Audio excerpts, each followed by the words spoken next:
열왕기상 14장 11절 제가 가진 성경으로 열왕기상 14장은 구약성경 539페이지 열왕기상 14장 11절 한 절만 봅니다. 자, 차렸으면 아멘 합시다. 우리 다 같이 합독해요. 시작. 여로보암에게 속한 자가 성읍에서 죽은즉 개가 먹고 들에서 죽은즉 공중의 새가 먹으리니 이는 여호와께서 말씀하셨음이니라 하셨나니. 아멘. 아멘. 할렐루야. 오늘 새벽에 예배 자리에 나오신 여러분 축복하고 또 하나님께서 이 말씀으로 여러분을 오늘 크게 축복하실 줄 믿습니다. 우리 지난주에 우리 수목금을 이렇게 3일 동안 10절 한 절만 살펴봤어요. 10절 한 절. 그러므로 내가 라는 하나님 말씀 음성을 통해서 우리는 하나님이 어떤 분이 되시느냐를 좀 살펴봤는데 하나님은 모든 일의 원인과 결과가 되시는 분이시다. 시작하시고 어제 제가 여기 오예배 때 설교한 것처럼 일을 만들고 행하시고 끝내주시는 여호와라 그러지.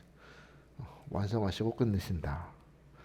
그리고 우리는 그러므로 내가 하는 그 말씀하시는 분이 인격적인 하나님이시다. 인격적으로 사람을 대하시고 인격적으로 말씀하시는 분이심을 또 봤고, 또 우리 지난주 금요일 날 성령으로 우리 마음밭을 기경하시는 분이시다. 이스라엘 백성 가운데 여로보암의 산 가운데 자리 잡았던 모든 우상을 다 쓸어내시듯이 하나님은 우리에게 말씀이 자라나는 녹토가 되기 위해서 먼저 우리 마음밭을 기경하신다고 그랬죠. 그래서 열매 맺게 하시되 30배, 60배, 100배로 자라나게 하시는 하나님이시다. 하나님을 그러므로 내가라는 말씀 속에서 우리는 하나님을 만났습니다. 제가 아는 그 소년법정에서 일하시는 판사님 중에 한때 되게 유명했었는데 천종호 판사님이라고, 요즘에는 그만두셨다고 하는데, 특히 그 사춘기 그 중고등학생들이 죄를 짓고 오면은 특히 뭐 이지매를 했다거나 교내 폭력을 저질렀다거나 그런 학생들을 이렇게 법정에 끌려와서 법원에서 이제 판단을 하시는 판사님이신데, 그분을 보면 학생들이 그 되게 간단하대요. 무슨 죄를 저질렀는지 그냥 다 말해주고 무슨 법에 의해서 소년법에 의해서 뭐 몇 호 처분합니다. 이렇게 10호 처분이 제일 센 거라 그러더라고요. 2년 동안 소년원에 가둬두는 것이 10호 처분인데, 정말 오는 학생들을 보면 공부 너무 잘해.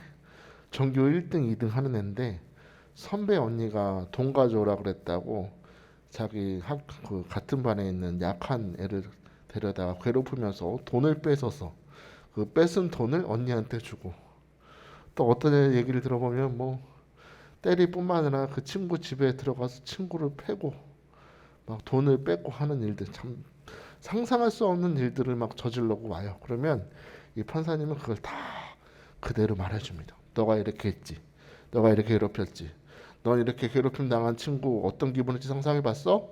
이 친구는 지금 죽으려고 자살 작전까지 했었어 하면서 무섭게 꾸짖습니다. 꾸짖은 다음에 그 감정대로 판단하는 것이 아니라 꾸짖은 다음에 부모님을 불러요. 부모님을 불러서 부모님 앞에서 무릎을 꿇어놓고 서로 눈을 바라보면서 다시는 이런 잘못하지 않겠습니다. 그러면 그 자리에서 대부분의 아이들이 엄마 아빠 무릎 꿇고 바라보면서 웁니다. 그렇게 이제 서로 간에 문제를 해결한 다음에 정말 잘못한 것은 벌을 받아야 되기 때문에 판사의 양심으로 혼을 내면서 가르치면서 때로는 부모님을 꾸짖기도 하면서 아이들을 이렇게 옳은 길로 가도록 인도하는 것이죠. 감정적으로 대하는 것 같지만 철저히 법에 의해서 무엇인가 다 판단하고 가르치는 것입니다. 우리 그 아이야 선지자, 눈먼 선지자를 통해서 여로보암을 향한 하나님의 심판의 메시지는 지금 계속되고 있는데, 오늘 11절을 다시 한번 볼까요? 11절. 시작. 여로보암에게 속한 자가 성읍에서 죽은즉 개가 먹고 들에서 죽은즉 공중의 새가 먹으리니 이는 여호와께서 말씀하셨음이니라 하셨나니. 아멘. 자, 단어를 보면 굉장히 좀 감정적이죠. 굉장히 화가 많이 나고 모세가 감정에 섞여서 화가 나서 말씀하시는 것처럼 보이지만 여러분 잘 보시면 이 말씀은 이미 하나님께서 신명기에서 경고하셨던 말씀입니다. 감정적으로 막 화가 나서 때리거나 벌을 주는 것이 아니라 철저히 말씀 중심으로 무엇인가를 행하신다는 걸 보게 돼요. 우리는 하나님. 한번 봅시다. 신명기 28장을 보겠습니다. 신명기 28장 새벽이니까 좀 성경을 봅시다. 신명기 28장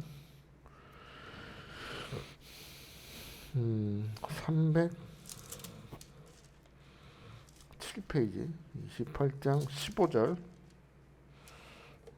305페이지 보겠습니다. 28장 15절입니다.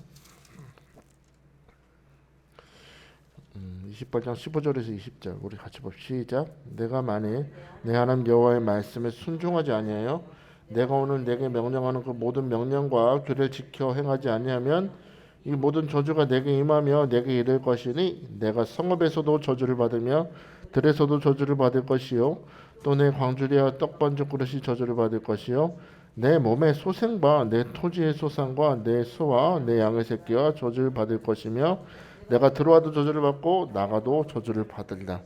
아멘. 자, 앞에 28장 앞에 보면 하나님께서 말씀을 잘 지키면 이 모든 복이 내게 임할 것이다. 성읍에서도 복을 받을 것이고 들에서도 복을 받을 것이며 내 몸의 자녀와 내 토지 소산과 2절과 쭉 나와요. 6절까지 들어와도 복을 받고 나가도 복을 받을 것이라. 뭘 하면 어떻게 하면 내 하나님 여호와의 말씀을 청종하라. 듣고 잘 순종하면 이 복을 받을 텐데 하나님 말씀을 제대로 지키지 않으면 이 모든 게 뒤집어지는 거예요. 들어와도 복을 받고 나가도 복을 받을 것이 아니라 28장 20절 보니까 네가 들어와도 저주를 받고 나가도 저주를 받는다. 그러니까 사람이 행복의 형통의 핵심은 어디 있느냐? 성경의 기준은 하나님의 말씀을 네가 순종하느냐입니다. 우리는 뭔가 환경이 잘 열려야 좋은 사람을 만나야 내가 좀 지혜롭게 행동을 해야 무엇인가 하는 행동에 주목하고 있는데 성경에서 말하는 형통의 기준은 내가 말씀을 지키느냐입니다. 21절의 말씀 통해서 하나님이 여러분 굉장히 감정적으로 지금 심판하시는 것처럼 보이지만 오히려 앞에 천종호 판사가 법에 의해서 아이들을 정확하게 판단하고 벌을 주는 것처럼 하나님은 이전에 당신께서 그분 자신이 하신 말씀의 근거에서 여로보암을 심판하신다. 여로보암이 지금 하나님 앞에 심판받고 저주를 받는 그 이유, 근본적인 이유는 하나님의 말씀을 따르지 않았기 때문입니다. 라고 가르치시는 겁니다. 여로보암 그리고 그의 후손들은 무덤에도 들어가지 못할 것이다. 그들의 시체는 거리를 서성이면서 썩은 음식물을 찾아다니는 들깨에게 먹히게 될 것이다. 들에서 죽은 또 공중의 새가 너희의 시체를 먹을 것이다. 들에서 먹는다. 들은요 성이 있잖아요. 어떤 도시는 성이 있으면 그 성 밖에 외곽 지역이 들입니다. 그 들에 다시 말해 북이스라엘의 모든 지역을 다 포함하는데 들에서 새들이 너희 시체 먹을 것이다. 이 말은 너희가 하나님 앞에 불순종하고 하나님의 말씀을 우습게 여겼으니 너희의 불순종한 그 후손들은 너희가 어디에 있든지 하나님의 심판을 피할 수 없을 것이다 라는 뜻입니다. 하나님의 심판 피할 수 없다. 그 말씀을 하시면서 오늘 11절은 이렇게 말씀하세요. 이는 여호와께서 말씀하셨음이니라. 창세기 1장에 하나님께서 말씀하신 대로 이루어졌죠. 빛이 있으라 하심에 빛이 있었고 낮과 밤이 나뉘라 하셨으니 나뉘었습니다. 하늘에 해와 달과 별이 있고 하늘에 새가 날아라 했더니 그대로 되었다. 말씀하심에 그대로 되었다. 라는 것처럼 전지전능하시고 약속에 신실하신 하나님의 말씀은 반드시 이루어지니 너는 그 말씀을 지키는 자로 살아라 라는 메시지가 11절에 있는 겁니다. 여로보암이 말씀을 지키지 않아서 심판받는 것처럼 오늘 우리는 우리의 삶의 기준과 모든 되어가는 것들이 하나님 말씀에 순종함으로 되어가고 있는가를 돌아보라는 것이죠. 돌아보라는 것입니다. 여로보암처럼 말씀을 어기고 살다가 실패하는 인생을 살지 말아라. 오히려 말씀하신 것을 무조건 이루시는 하나님 앞에서 말씀에 순종하는 인생을 살아야 너가 복을 받는다라는 것입니다. 여러분, 하나님께서 이스라엘 백성들 출애굽기 보시면 10가지 재앙과 또 홍해를 가르시는 사건을 통해서 이스라엘 백성을 430년간 종되었던 애굽 땅에서 출애굽하게 하십니다. 여러분, 이거 돌아보면 사실 철저한 하나님의 은혜죠. 100%도 아니고 1000% 만프로 하나님의 은혜입니다. 뭐 이스라엘 백성이 뭘 잘해서 출애굽한 게 아니에요. 철저한 하나님의 주도적인 은혜로 출애굽하게 된 것입니다. 근데 우리 기억할 게 있어요. 출애굽하는 것은 하나님의 은혜였지만 가나안 땅에 들어가는 것은 은혜가 아니라는 것을 알아야 됩니다. 가나안 땅에 들어가는 것은 그 출애굽한 가나안 땅에 출애굽해서 축복의 땅 가나안 땅에 들어가는 것은요. 출애굽한 사람인 내가 들어갈 만한 사람으로 살고 있는가에 달려 있어요.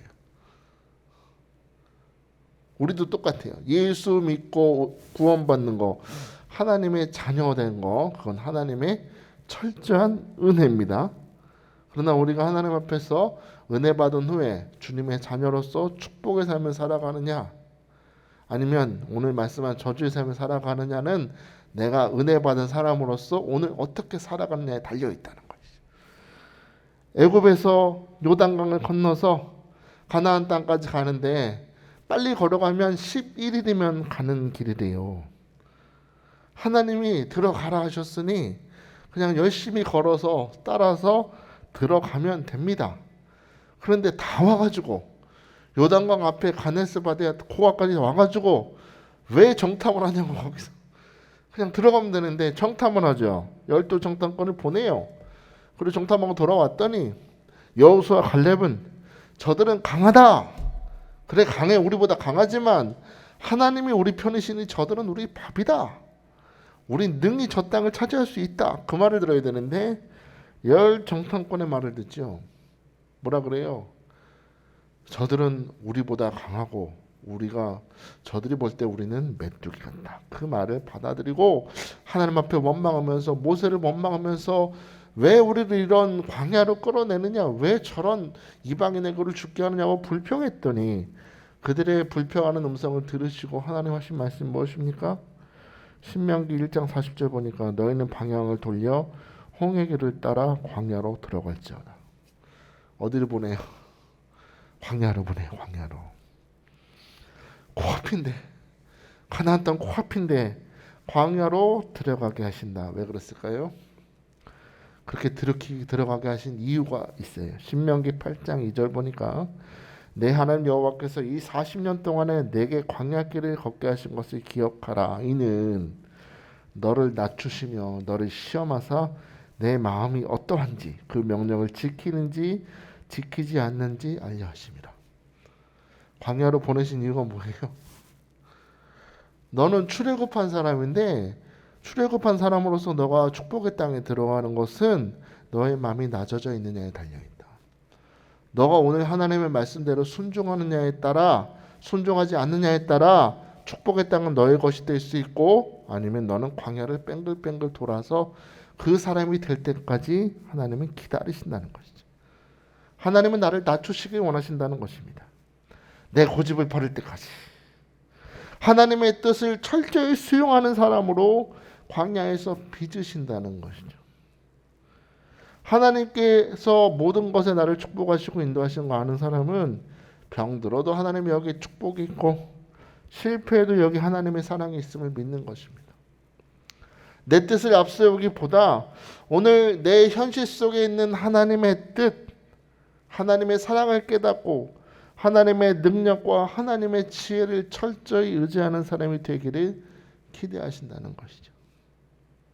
여러분, 예수님을 보세요. 굉장히 상징적인 행동을 하시는데 예수님이 공생애를 시작하시기 전에 성령에 이끌려서 40일 동안 금식을 하십니다. 홀로 들어가서 40일 동안 금식하시고 직후에 마귀에게 시험을 받으시죠. 40일 후에 마귀가 제일 먼저 시험을 건 게 무엇입니까? 배고프지? 여기 돌 너 하나님 아들이라며 이 돌로 떡 만들어 먹어라 하셨을 때 예수님이 하신 말씀을 기억하십니까?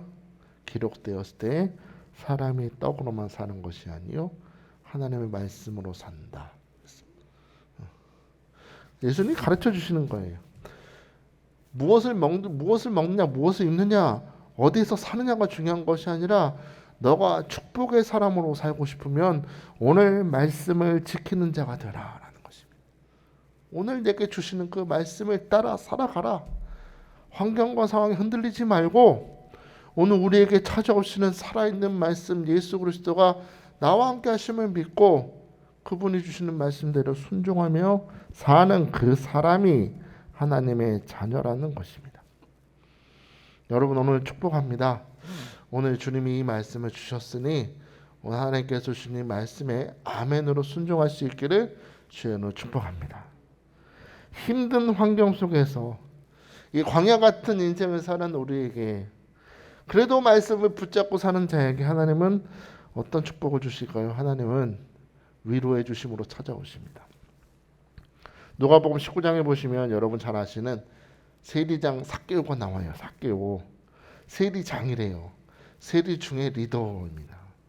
돈도 많고 부자의 세상의 기준으로 보면 성공했던 사람. 무엇도 부족함이 없던 사람인데 이 사람한테 문제가 하나 있었어요. 문제가 뭐냐? 마음에 만족이 없었습니다. 무엇인가 마음에 갈급함이 있어요. 무슨 갈급함이냐? 메시아를 만나고 싶은 거예요. 메시아.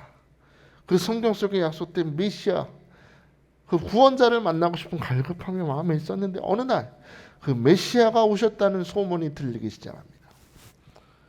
예수라는 분이 이 마을 저 마을을 다니시면서 하늘 복음을 전하시고 병든 자를 치유하시고 귀신 든 자를 쫓으신다는 소문을 듣습니다.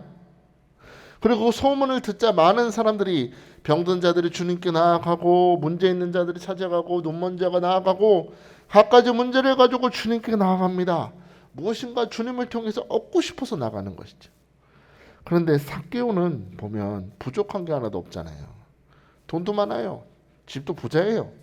세상사람 하나도 부러워할 게 없는데 무슨 절박한 상황 때문에 주님께 나아간 것이 아니라 그저 예수님 만나고 싶어서 돌감람나무에 올라간 것입니다.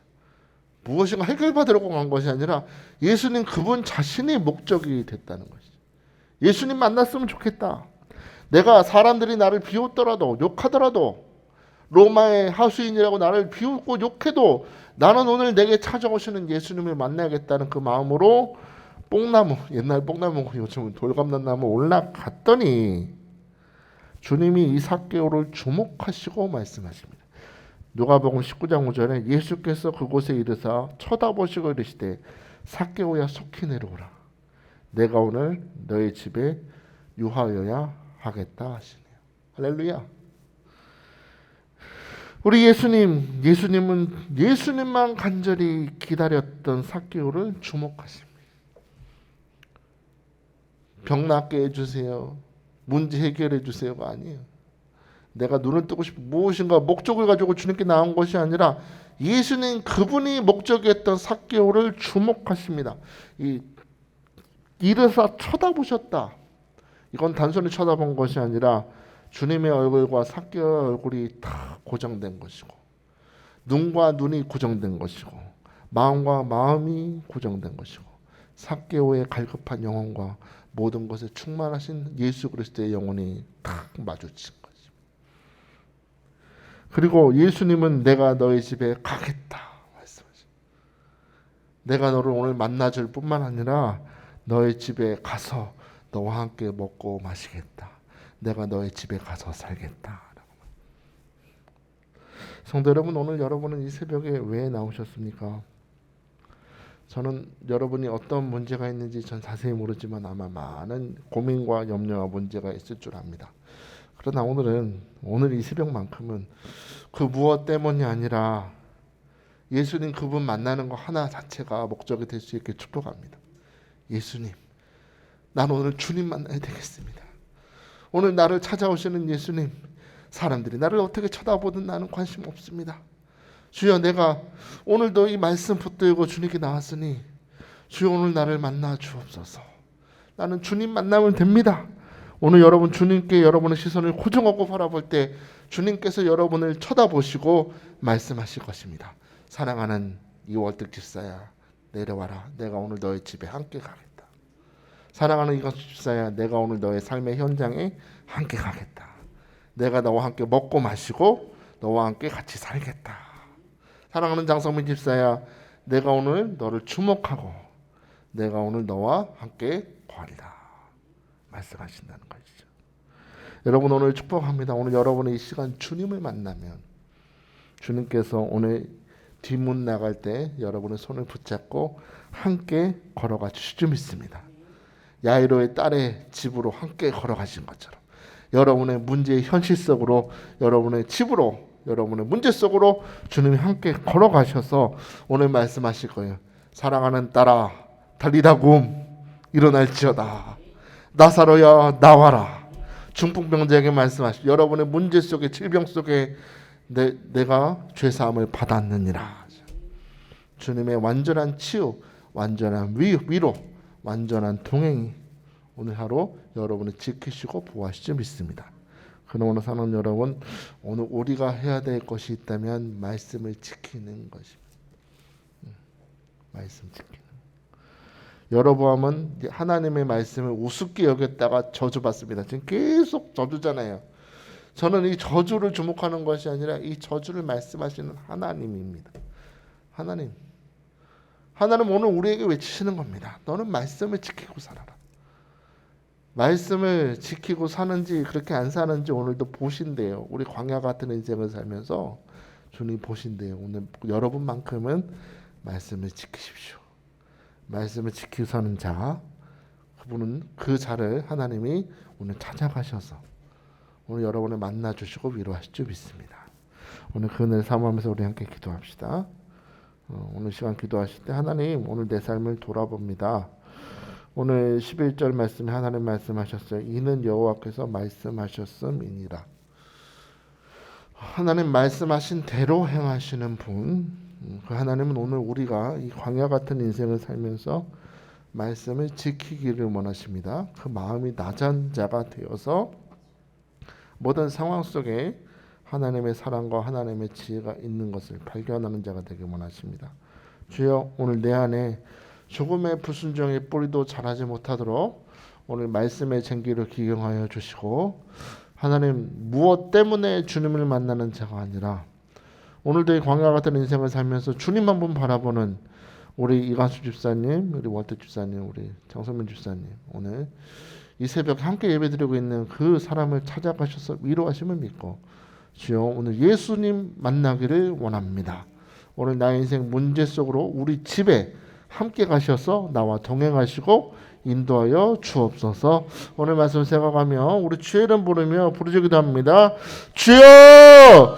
주여! 주여! 할렐루야. 주님을 찬양합니다. 오늘도 이는 여호와께서 말씀하셨음이니라. 하나님의 말씀을 듣게 하심을 감사합니다. 아버지 하나님, 여로보암은 하나님의 말씀을 아버지 하나님 그대로 순종하지 않았기 때문에 그는 저주받았습니다. 우리 행복과 형통의 그 중심은 아버지 하나님, 하나님의 말씀을 지키느냐 지키지 않느냐에 걸려 있습니다. 아버지 하나님, 오늘 광야 같은 인생을 살면서 하나님은 오늘도 우리의 삶을 바라보십니다. 아버지의 말씀을 지키는지 지키지 않는지 오늘도 우리를 시험하시니, 아버지 하나님 어떤 상황이 있든지 어떤 문제를 만나든지 하나님 말씀대로 순종하며 살아가는 우리 성도들로 축복하여 주옵소서. 아버지 하나님, 힘든 아버지 광야 같은 인생을 살면서도 하나님 한 분 바라보는 우리를 주님은 주목하여 주시고 우리와 함께 먹고 마시며 동행해 주신다고 말씀하셨으니, 아버지 하나님 오늘 그 위로를 사모합니다. 우리를 찾아오시는 살아계신 말씀, 그 말씀 대신 예수 그리스도를 사모합니다. 그 예수님을 모셔드립니다. 아버지 예수님 우리 현실 속으로 찾아와 주시옵소서. 아버지 하나님 무엇보다 하나님 말씀을 지키는 순종하는 삶을 살게 하여 주옵소서. 주님이 주시는 위로를 사모하는 자가 되게 하여 주옵소서. 오 주의 시간에 축복하시고 아버지 하나님 우리 마음 가운데 말씀을 심어 주셔서 하나님의 말씀이 30배 60배 100배로 자라날 수 있도록 우리 영혼을 말씀으로 기경하여 주시고 순종할 수 있는 마음을 허락하여 주셔서 아버지 하나님 삭개와 같이 아브라함과 같이 사무엘과 같이 하나님 앞에서 말씀에 순종할 때 그 말씀 순종의 축복을 누리는 우리 성도들 다 될 수 있도록 아버지 축복하시고 기름 부어 주시옵소서.